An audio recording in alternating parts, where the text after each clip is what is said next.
Ladies and gentlemen, boys and girls, a pleasant good morning. My name is Ansel Debon. I serve as the lead project manager at the Caribbean Community Climate Change Center. And this morning I have the privilege of being the master of ceremonies for this special occasion. To get us started, we'd like to ask the Lord's blessing on this important event, the inauguration of the EUGCCA water project, upgrade of the Barras water treatment facility. So we'll call on Pastor Solomon Amadi to lead us in prayer, please. Jehovah God, the creator of heaven and earth, the one that caused the sun to shine by day and the moon by night, the one that blesses us with the rain, waters, where we can be supplied. We come here this morning to thank you for your many blessings upon us. We come here this morning to thank you for providing us with our needs. Father, we want to thank you for blessing the men and women who put this project together, whereby we could come here successfully to declare this project open. Father, you gave men wisdom, you gave us understanding, and through our wisdom and understanding, we can put things together to make and even cause things to happen. So we thank you for all those who had a part to play in this project, whether those who contributed financially, those who labored hard day or night, dear Father. We thank you for them. We understand, dear Father, it was only through your will that this could have happened. For you have said in your word, unless the Lord build a house, ye labor in vain that build it. Unless the Lord watch a city, he watch one wicked but in vain. So we pray this morning that this project will benefit all those from this community and the environs. That when this project will be opened, dear Father, the needs of those around this area will be met, dear Father, and they will receive many blessings. So I pray that those who put the pieces together to make it happen will continue doing things not only for the Barras, but also for the island and for the OECS, dear Lord. I want to present our district representative in your hand, our minister. Lord, may you bless her, that she'll continue working hard for her constituents. And through her efforts, dear Father, the constituents' needs will be met. I also pray for all the other representatives who are here today. Bless them also, and may the efforts together continue causing things to happen. We thank you once again. For Christ our Lord we pray. Amen. Honorable Sean Edward, the Minister with responsibility for education, sustainable development, innovation, science, technology, and vocational training. Dr. the Honorable Virginia Albert Payot, Parliamentary Representative for the Babanu Constituency, and Minister with responsibility for the Public Service, Home Affairs, Labor, and Gender Affairs. Mrs. Susana Fuertes, Program Manager, Climate Change Green Deal Partnership with the Caribbean, Delegation of the EU to Barbados, Eastern Caribbean States, the OECS, and CARICOM CARIFORUM. Mr. Chamberlain Emmanuel, Head, Environmental Sustainability Division, Organization of Eastern Caribbean States Commission. Elder Solomon Amadi, Garant of the Adventist Church, members and Chief Executive Officer of the Water and Storage Corporation, Principal of the Barras Combined School, children, boys and girls, members of the media. Thank you all very much for making it here this morning. We certainly appreciate your presence. We will be having a number of remarks. But before we have the formal remarks, please allow me to make just a few observations. First of all, I would like to apologize on behalf of the Caribbean Community Climate Change Center management, who, for other reasons, could not have been here. They certainly would have liked, but as Minister Edward noted, there is a meeting in Miami happening at the moment to prepare the countries, the region, to go to the next conference of the parties, which will be coming up in November. The second observation I wanted to make, and this is not necessarily from the 5Cs, forgive me, this is from myself. Colleagues, St. Lucia is a beautiful country. I am so happy that I made it here. I should have come back in 2014-16, but I couldn't. But I made it here, and I'm angry with Tekla. She didn't tell me how beautiful it is. I also want to express gratitude to the government of St. Lucia for ensuring that this part of the project here that we'll hear about today is in a rural community, because many times people living in the rural areas are some of the most vulnerable to climate change. And so to see that it is happening in a rural community, I too am from a rural community in southern Belize, and I know what it is like. And finally, final observation I wanted to make is to say to the children, thank you very much for allowing us to use your classroom. We really appreciate it. Now we'd like to call on somebody who has been with us over the past few years as we have worked across the region to implement this program. Mrs. Susanna Fuertes, please. Susanna, your remarks, please. Protocol has been established, so I want to, distinguished ministers, all the special guests, and our super special attendants from the school. Thank you very much for welcoming us to your place, to your school. I'm very happy to represent here today the European Union on behalf of the ambassador of the European Union. Allow me as well to thank the government of St. Lucia, 5Cs, the OECS and WASCO for the work that it has been carrying on during these last 2 years on this facility, but other two projects in St. Lucia, also related with water management.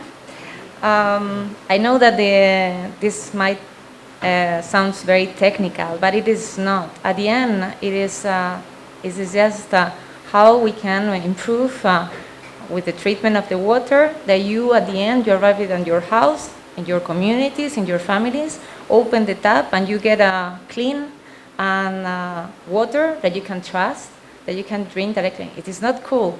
And you know the best thing, it is not just that, it is also that it is powered by sunshine.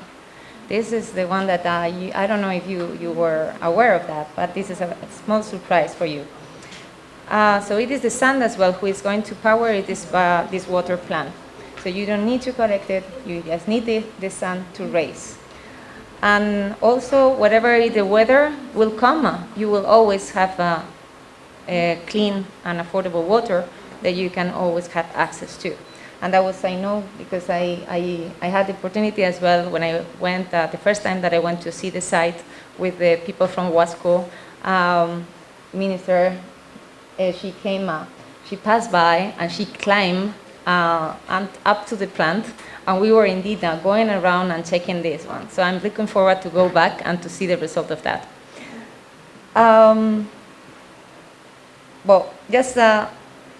This is not only this facility, this is part of a bigger strategy that also from the European Union we have called the Global Gateway.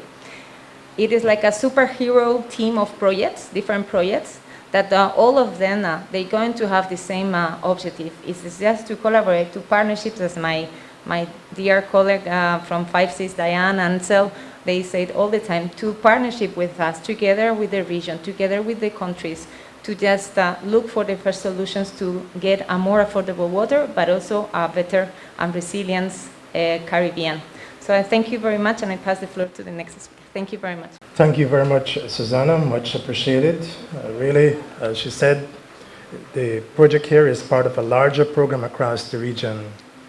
Before we call on our next speaker, Mr. Chamberlain Emmanuel, I would just like to thank the young children because I know you're paying careful attention. I know you could be doing your schoolwork and you're like all excited about schoolwork, but thank you for paying attention.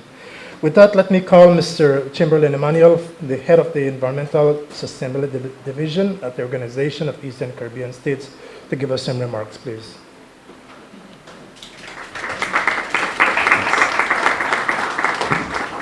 Thank you, Ansel, and good morning, everyone. Also want to acknowledge our head table, ministers, and the EU delegation, as well as the representative from the church who prayed for us. Also acknowledging our partner in this, WASCO, and the community who are here in large numbers. Now, the minister did warn me that the children are getting restless and my speech should not be long. So if I can piggyback on just 2 years of experience as a teacher, minister. So I think what I want to highlight this morning is the journey of the partnership.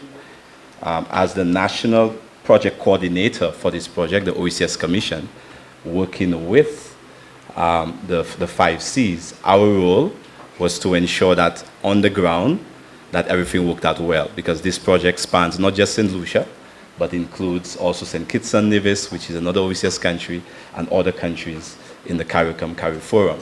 And our role here in St. Lucia was to work with the various partners, primarily the Water and Sewage Company.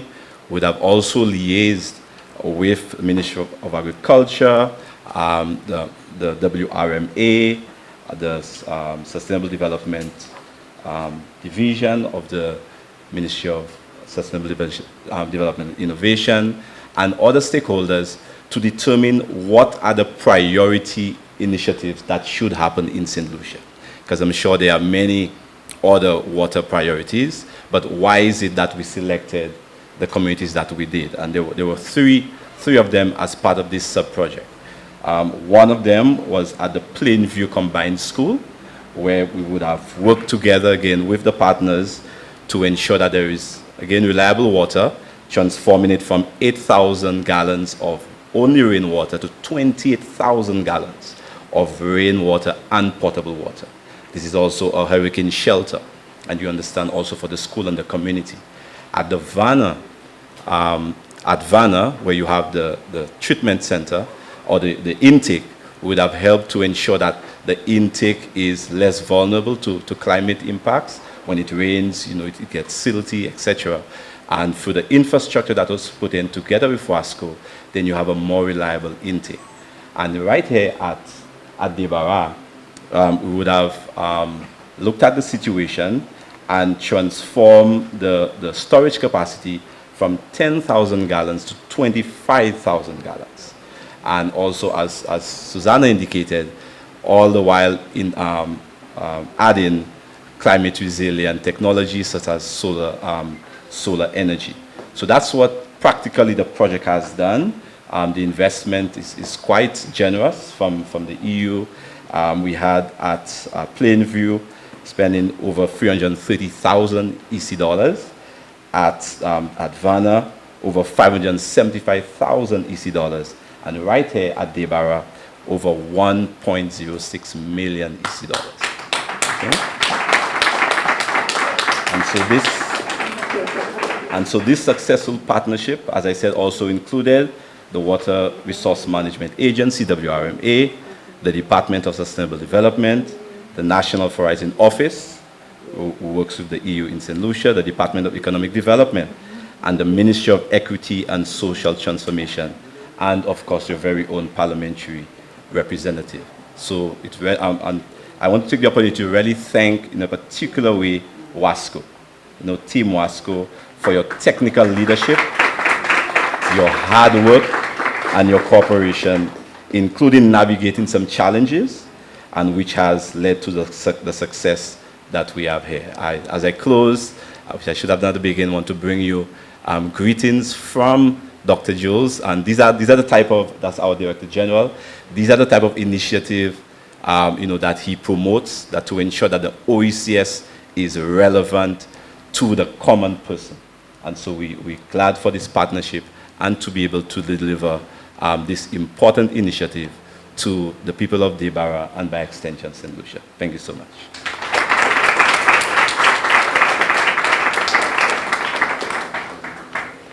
Thank you for those remarks, Mr. Emmanuel.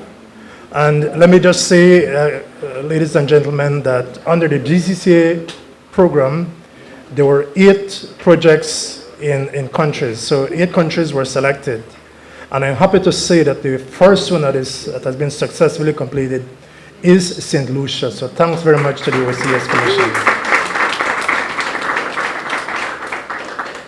Now, we've been waiting to hear from Minister Edward, and so, Minister, please, take the podium, please. Thank you very much, Chairperson of Proceedings.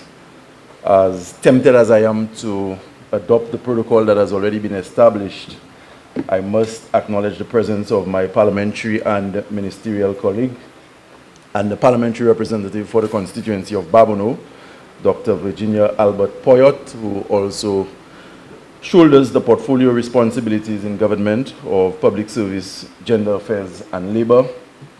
Mr. Chamberlain Emmanuel, and let me just say that this is not the first time I'd be sitting by Chamberlain at an official ceremony. Many, many years ago at St. Mary's College, we graduated on the same day. And given that I am Edward and he's Emmanuel, Chamberlain was sitting right alongside me on the 7th of July. I will not tell you the year, don't tell them. I'll be giving too much away. He's the head of the Environmental Sustainability Division at the OECS Commission. Susanna Fritz of the EU, who has attended many ceremonies with me. Elder Amidi, who prayed for us. Mrs. Leslie and other senior management personnel from WASCO. Representatives of government departments, private sector. And for me, the persons who are most important here this morning, the students of the Barras Combined School. Let's put our hands together for the students. Now, students, I am not happy with the way they clapped for you. So I want you to clap for yourselves. No, not you. I want you to show them that Barras Combined School is a school where we have healthy and strong children. So you are going to clap much louder for yourselves than the adults did for you. After 3, 1, 2, 3. Now, I want the adults to clap for the students now. Okay. Students, do you think we can do better than them? Again. Can we? Let's try that after 3. 1, 2, 3. Very good. I always knew you had more energy than them. By the way, I had 17 years experience in the classroom as a teacher. I'm really happy to be here this morning to speak on behalf of the Cabinet of Ministers, and in particular, Prime Minister Philip J. Pierre, who is out of Ireland and cannot be here with us. You notice that the ceremony is being led by the 5 Cs, the Caribbean Community Climate Change Center. And in CARICOM, we have a setup where there is what you call a quasi-cabinet. Every Prime Minister has responsibility for a particular area of regional development. And St. Lucia is responsible for sustainable development, water, and disaster management. And so Prime Minister Pierre is responsible directly for what happens at the 5 Cs, the Caribbean Community Climate Change Center. And today the 5 Cs are here on island with us because they are working very closely with the European Union. And theirs is, they are what you call the Project Implementation Agency on behalf of the EU. Now, the EU has been working very, very closely with St. Lucia and the other Caribbean islands.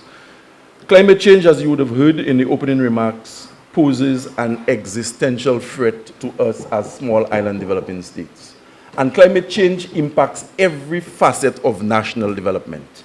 It impacts tourism, it impacts agriculture, education is not spared, health is also impacted, and our water sector is at the mercy of climate change. And so for us to treat with the issues as they arise, we have understood as a region and as St. Lucia, we must rely on our friends in the international communities, whether it is friendly government or international agencies to help us meet the goals and the targets we would have set for ourselves. And today I must place on the record our gratitude as St. Lucia and our collective gratitude as Caribbean to the European Union for the manner in which they've been able to partner with us, not just in the realm of water resilience, but in education, national security, health, and so many other areas. And I'm hoping that when Susanna leaves here today, she can convey to Ambassador Vasilevska our gratitude for the manner in which you've been able to work with us to help us meet the targets and goals we've set for our people. I also want to place on the record our gratitude to Dr. Colin Young, who is an outstanding son of the Caribbean. He heads the 5Cs, that is the Caribbean Community Climate Change Center. And I can tell you, his has been a voice of advocacy for more than a decade now, speaking on behalf of the Caribbean, the vulnerabilities associated with climate change, trying to find solutions and engaging international agencies to see how best we can leverage resources that are available to us. I noted that Chamberlain mentioned the 3 projects that the 5Cs would have executed in partnership with WASCO and the EU. Just over a year ago, I think we were at the Plainview Combined School in Vieux-Fort, where we had to do some work in terms of getting more water to the school and ensuring a certain quality. And not too long thereafter, I think the same week, we were in Vanna, where work had been done on the intake. And here we are today in Babono. I'm very happy for Vieux-Fort. I'm happy for Vanna. I'm also very happy for Babono. But this morning I learned that this was the last of the projects to be implemented, and I noticed Denry was not mentioned. But that's okay. We boast of having one of the better water distribution systems at the moment in terms of quality and supply, notwithstanding the few issues we've had with the distribution lines. But we are extremely grateful. And so today I really want to wish the people of Babono well. I want them to understand that the resources are not always available. And when we find international agencies and friendly governments, in particular the taxpayers of Europe, making monies available for projects that can impact us in a very positive way, we have to demonstrate our appreciation for such interventions. With those remarks, I know I'm already venturing into the space of the parliamentary rep. I do not want to steal her thunder, but I really want to register the government's gratitude to all the agencies and individuals who have worked together to make this project the success it has turned out to be.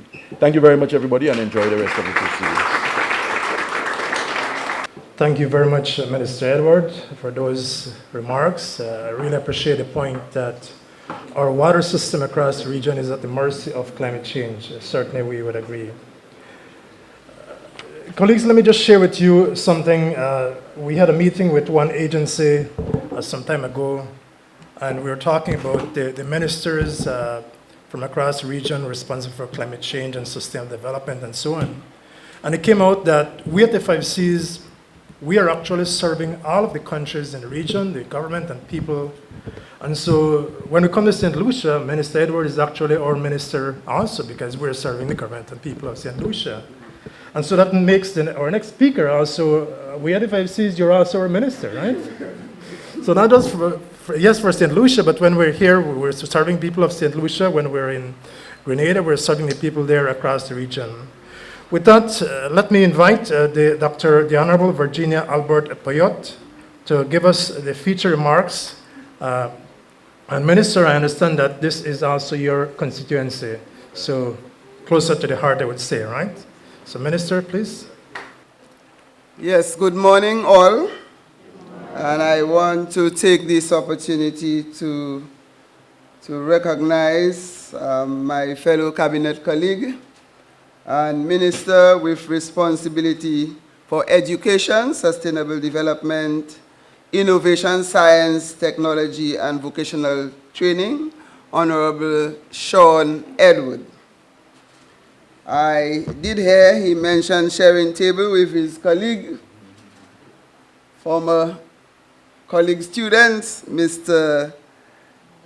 Chamberlain Emmanuel, head of the Environmental Sustainability Division, Organization of Eastern Caribbean States Commission, and we have Madam Diana Ward Moore. who gave the opening remarks, and Susan? Yes. Right, Susan, who is delegation of the EU to Barbados, Eastern Caribbean States, the OECS and CARI Forum. I want to welcome this morning in our midst the students of the Barras Primary School. We refer to you as the future generation of St. Lucia. And you all are the ones who will make the most use of that project, and that is water. I want to welcome in our midst WASCO representative, managing director, and other staff members who work tirelessly to ensure that this project come to fruition. I want to recognize the constituents of Babono who have turned up in a good number to accommodate some of the seats here. Let me hear Babono. Hey, Babono! Yeah. Okay, in the house, right. And the principal of the Barras Primary School who has afforded us, and I want to thank the minister for suspending classes so that we have this big lesson this morning. The principal of the Barras, principal and teachers of the Barras Primary School, Mr. Ezra Joseph, the media that has turned out in very good numbers to ensure that this message goes out to the general public. And other special invited guests, our Master of Ceremonies, and I am not too familiar with everybody that's there, so excuse me. Just welcome all of you at this, representatives from OECS, at this handing over ceremony. Let me take you quickly through memory lane and a little history of Babono. And I have never forgotten what my elderly and persons of historical value in Babono said, that Babono got its name because St. Lucia exchanged hands 7 times French, 7 times British. So Babono means Ba Bon Dlo, meaning a ridge of good water. So that is what Babono means for us. And this mountain that is just across there, I have defined it as a sleeping giant. And most people had never discovered that this mountain has the head of a woman. And when we look at it from my area, you could see that woman lying down on her back, and you could see her head. And she actually has a piece of scarf over her head. That is where we are standing and sitting here today. So that ridge used to supply the whole northern part of St. Lucia with water. The whole of Babono, the whole of Castries and Grosile used to get their water supply from that mountain. Not until we got the John Campton Dam, and then they started pumping water up to Castries and these environs. So I'm very proud that this ridge of good water is the source for that water that we are going to sample today. I'm yet to sample the water because I'm waiting. All right? And I want to share with you, too, that Barras is a little community almost defined parallel to Bouton, where in terms of its location and its population, but Barras has a few more persons, I think, than Bouton. But this school that we sit in, a few years ago, government was planning to close down that school, because they find that it was not profitable, the number of students here and the location, they would bust the children out of this school. And I was one of those who speak against that, because once you remove a school in a community, the community dies out. And as a result, you find that this school has held the community together. But it is also a very rich community with a number of good products. We have a playing field at the back there, and that playing field attracts many people to play cricket on that field. It's designed for cricket. And thousands of people come there to play cricket. And I have succeeded so far in erecting a toilet facility there. And the Minister of Youth and Sports has agreed to continue the extension of that field and put lights and seats so that international players can come there and play cricket. We just completed a 2020 tournament, which was sponsored by me recently. We had 9 teams that played on the field. And when you stand on that field, you overlook the Grantons Beach, which is the longest sandy beach we have in St. Lucia. And that is where the leatherback turtle come to nest. And we have to try our best to protect that environment, because other than that, these turtles will find other places to go and do their nesting. There is also a very sad note that finds itself around that environment, because this is where we lost one of our parliamentary rep, Kenneth David John. We call him our hero, and that is where he went to save somebody's life, and he lost his own life. And we have never forgotten that in Babono, and may his soul rest in peace.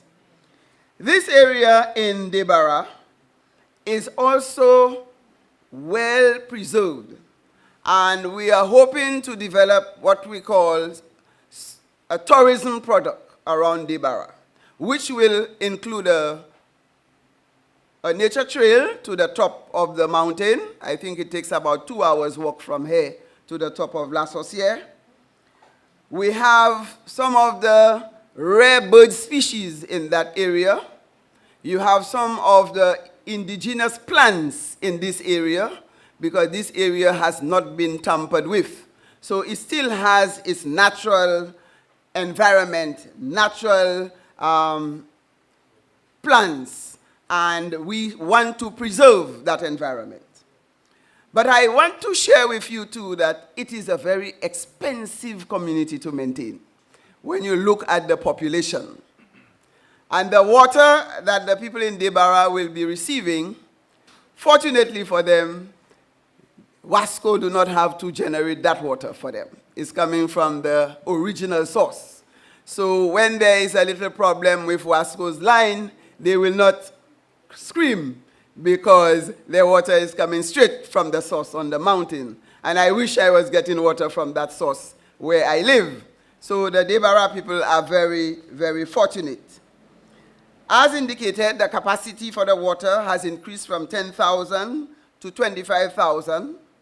And during the process, while this project was being constructed, we had a number of community meetings. So it is one where the people in the area understand what the project is about, the value of the project. Wasco came in a number of times. I accompanied them, and we engaged the community so that they develop an appreciation for this project.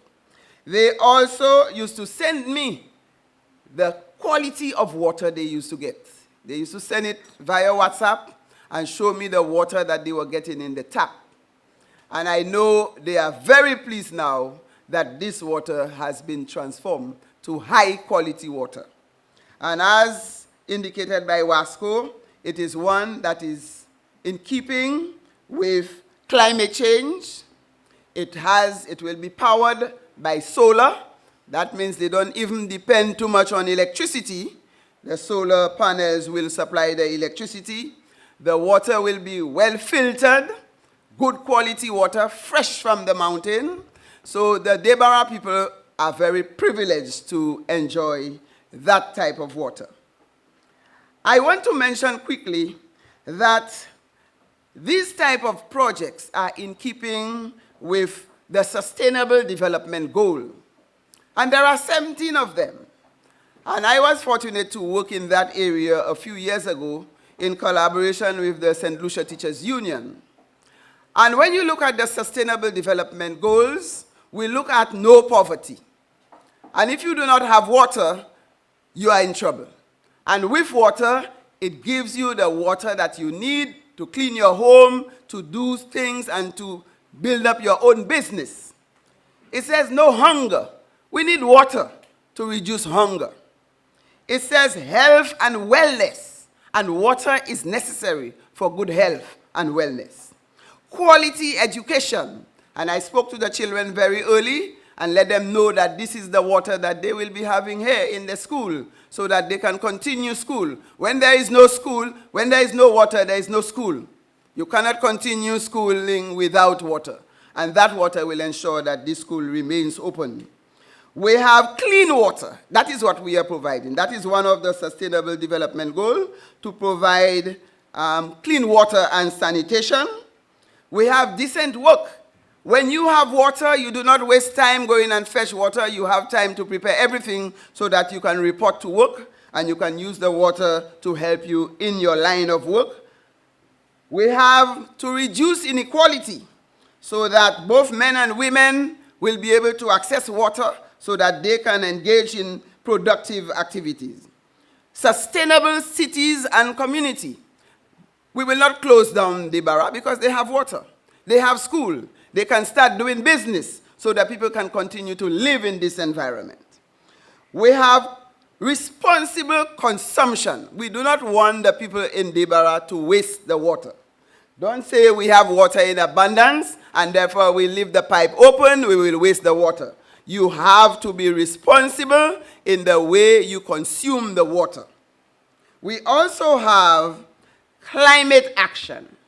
And the beauty of this project, it was designed to address the issue of climate change. And that is a plus. I know Minister Edward has a similar project in his constituency.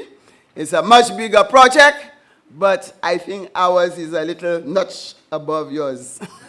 Because we have the solar panel, we have to use solar energy to help us. So they have upgraded that unit. We have life below water, and as I said, we have the turtle watch over there at the ocean there. We have life on land. We have people who are involved in agriculture and livestock. And then we want to ensure that this water will ensure that there is peace, justice, and strong institutions. And the most important thing is the partnership that was built around this project. And the partnership includes WASCO as our local agent, working together with the European Union, the OECS, and the 5 Cs, and the community, together with the government of St. Lucia, to ensure that we bring quality water for this community. As a politician, I'm negotiating for more. We have the community of Bogies that's really suffering for water. The rest of Babono, because Babono is on the ridge. And for you to get water on the ridge, you have to pump it. And it's costing Wasco quite a bit of money in terms of electricity to pump water up the hill. The fortunate thing is that the Debarra water comes to the reservoir through gravity. They don't have to pump it because it's going downhill. And if we can get more water going downhill, then maybe Bogies will benefit from that. So we don't have to use too much energy. This project is one of the biggest projects we are opening in Babono.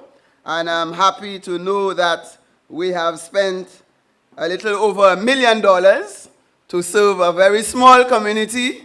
And when I do my ratio, population to investment, it is one that is a challenge for me, because this is one of the most expensive community to maintain. If you see that piece of road from down there, and when I have to cut that grass, and how many people I have to put on that road to cut the grass, I don't want to tell you how many thousands of dollars just to serve this community. We have to invest in this school to serve that student population and everything else. But the good thing about it is that the wider Babono community benefits from anything that happens at Debarra. Debarra is a place where people like the air, the fresh breeze from the Atlantic. I heard the master of ceremony said he came too late, but you are most welcome. And we look up to Debarra as a thriving community, a community where the people are very industrious, very hardworking, and they are more or less the heartbeat from the east to support the Babono community. We have another big project. I'm still waiting. That's the first one the minister is opening with us in Babono. but he has one lie in waiting, which is the Lager Primary School. The Lager Primary School costs in the region of $7.3 million. The students have occupied it, but we are yet to do the official opening. And it is one of, we call it the smart school, Minister? Yeah, it's a smart school. And it is one of the most modern primary schools in St. Lucia. So I want you to put your hands together for our partners, the European Union, WASCO, OECS, and the 5 Cs for their contribution to this community, and the Ministry of Education partnering with them to ensure that we bring quality service, quality water to the people of Debarra. I want to take this opportunity to thank all of you for coming, and let us drink good water. I thank you. Thank you very much, Minister, for those very fine remarks. We really appreciate that. And by round of applause a moment ago, we all heard the appreciation for the support and the cooperation. That was good. But we're coming to the end of the program here, colleagues, everyone. And so finally, could we express gratitude again to the primary school children for allowing us to use their classroom?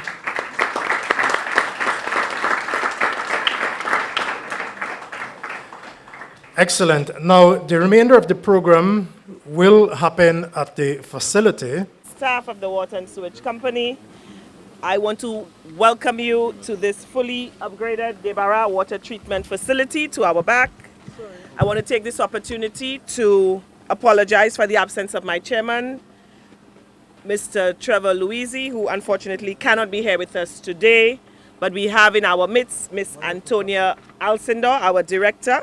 So thank you, Ms. Alcindor, for being here. Today marks a historic moment for us at WASCO, and of course for this community as a whole. After years of enduring long walks to the river to fill your containers, you can now boast of having a consistent, clean and reliable supply of water for every household, every school and every corner of Debarra.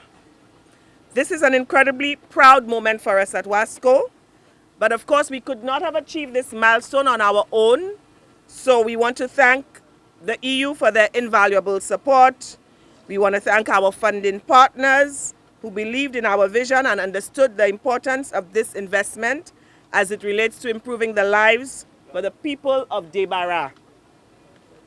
While we recognize the 5 Cs, the OECS, and all other partners, we want to highlight the inspiring journey of one of our very own, John Dubois.